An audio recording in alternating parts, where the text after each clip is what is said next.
ACO silos are still common across southern Minnesota. But did you ever wonder how they were made? As a brief background, the letters ACO are the initials of the man who designed and produced the raw materials for the silos. His name was Adolph Casimir Oakes, and he was from Springfield, Minnesota.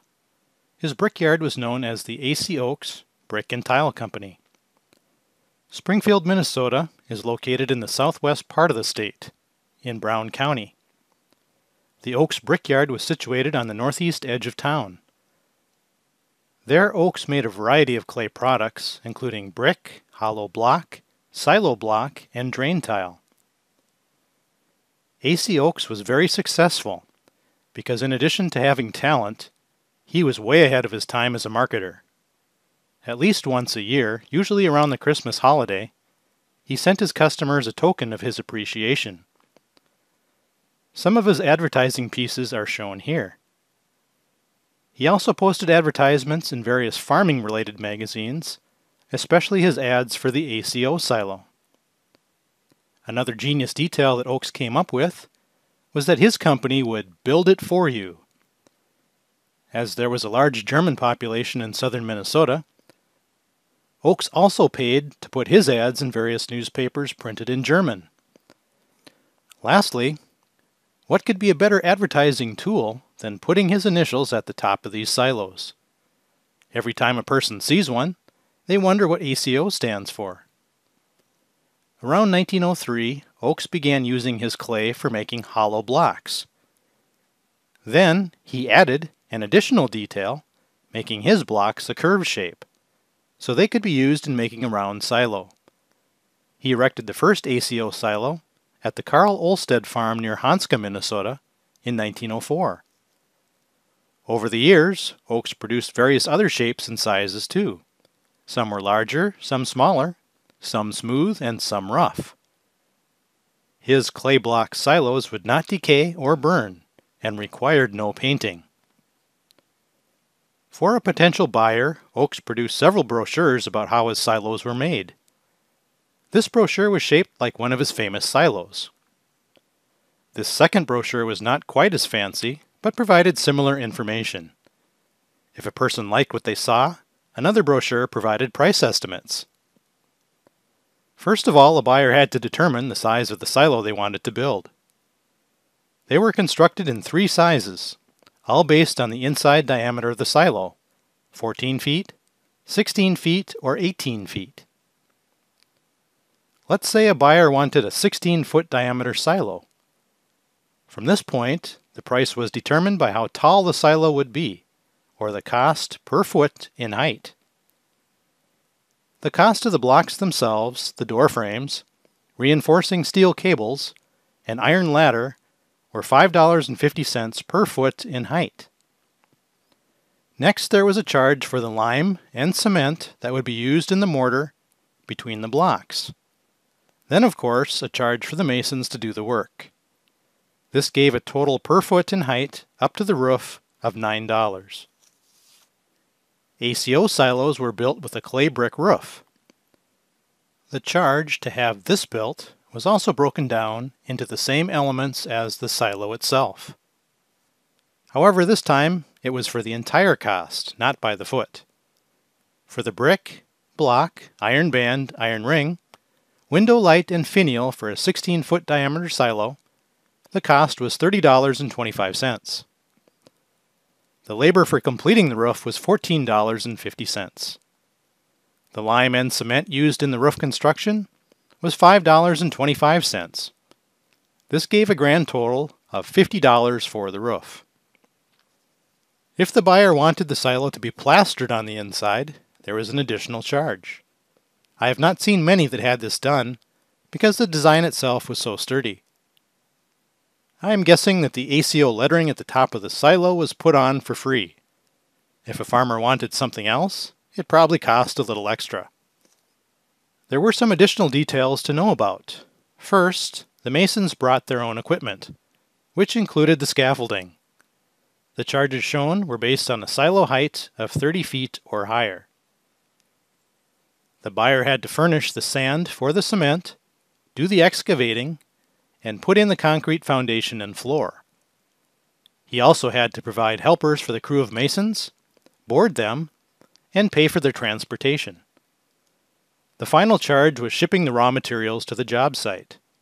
Once again, Oakes broke these charges down per size of silo, making the shipping estimate easy for the buyer to figure out.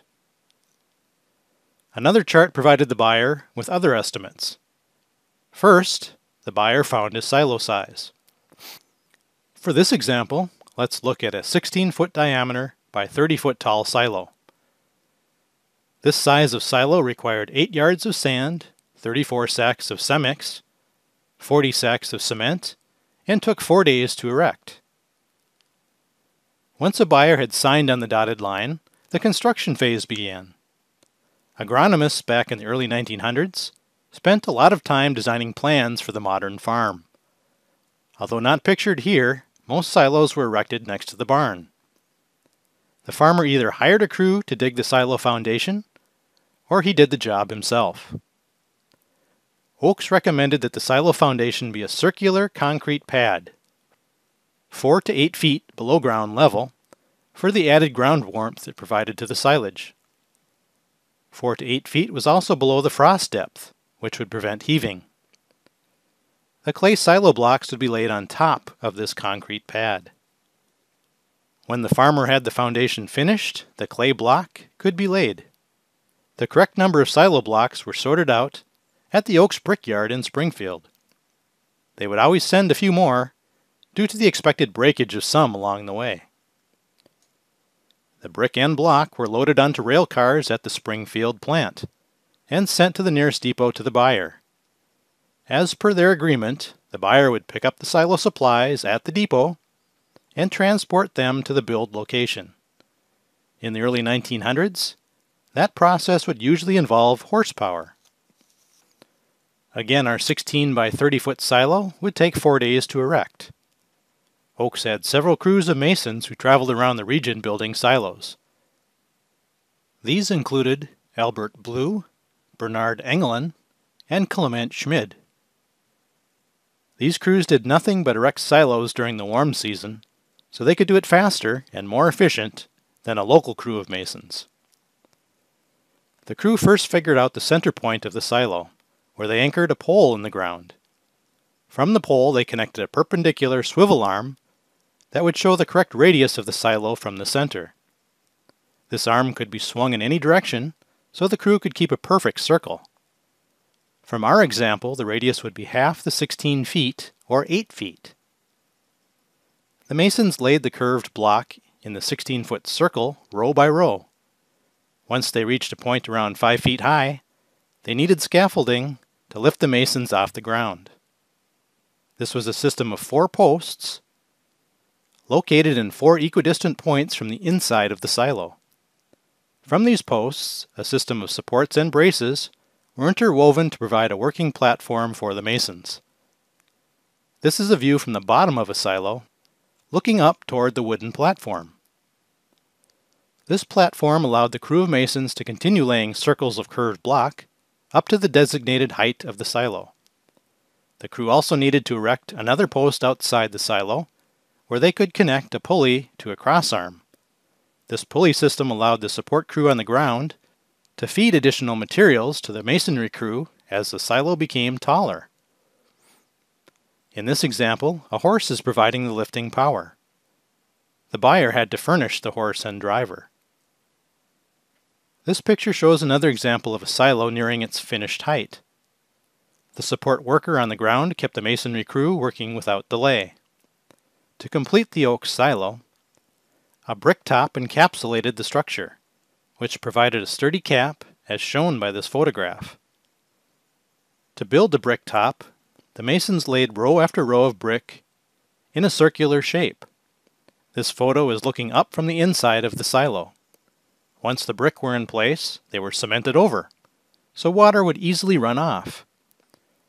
For the finial, the masons would put a rod connected to a sign that said ACO, Springfield, Minnesota. This is a typical ACO silo next to a wooden barn. However, there were variations to this basic arrangement.